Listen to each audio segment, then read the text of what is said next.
Can the President of the United States fire you? Yes, of course. Okay. Have you had any discussions with the new administration? That's really for you to discuss with them. But no, we serve at the pleasure of the president. Okay. Here's one of the things that I have always wondered. Why haven't you taken a look at what our universities have been doing in terms of tuition?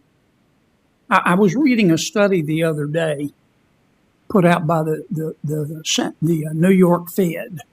It's a little dated. Things have probably gotten worse. But 60 cents of every dollar that our kids borrow has been diverted into higher tuition payments. Today, we're diving into a fiery exchange between Senator John Kennedy and the CFPB director that left everyone in the room stunned. Imagine being asked point blank if the President of the United States can fire you. What followed was a conversation that tackled student loans, university greed, and even shady banking practices. Trust me, you don't want to miss this. Let's get into it.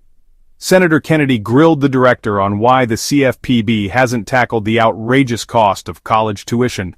Kennedy didn't hold back, calling out universities, especially the nonprofits, for using student loans as a license to print money. He even shared a shocking anecdote.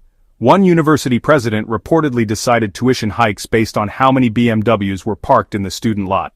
Imagine that. Can the President of the United States fire you? Yes, of course. Okay. Have you had any discussions with the new administration? That's really for you to discuss with them. But no, we serve at the pleasure of the president. Okay.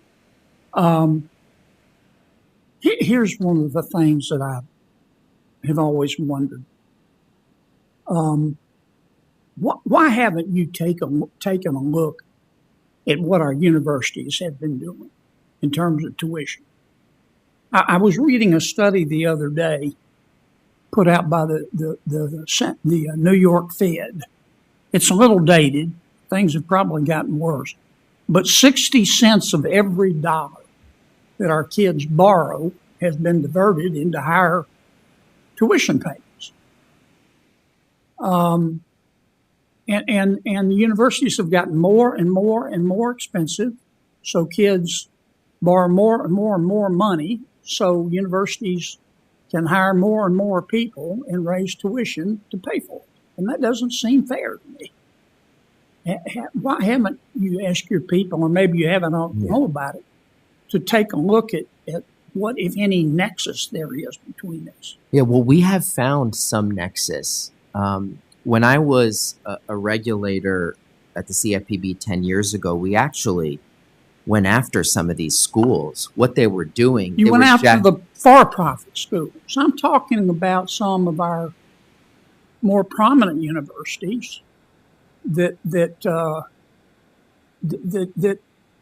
clearly keep raising their tuition as kids borrow more money. Yeah, I agree with you. For-profit, but I'm talking about the not-for-profit universities. I agree that there are serious problems with how some universities can steer people into loans to borrow more and more and more.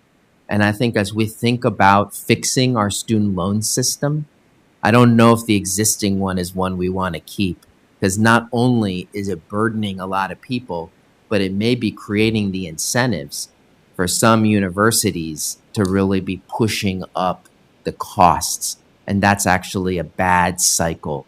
And we have seen it. We have seen it a lot with some of the for-profit schools, but also some of the nonprofits. We had as a well. former president at LSU who was asking for yet another tuition increase from our legislature. I'm paraphrasing that. And a legislator asked him, he said, how do you determine how much to increase tuition?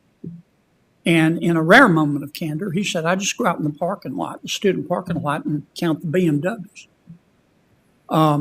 He's no longer president, by the way, nor should he be. I understand President Biden's approach has been to forgive the debt.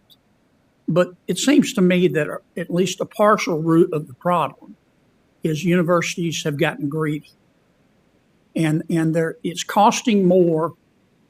Kids are spending more to learn less, and the rubber is about to meet the road because kids are just saying now it's not worth going to college.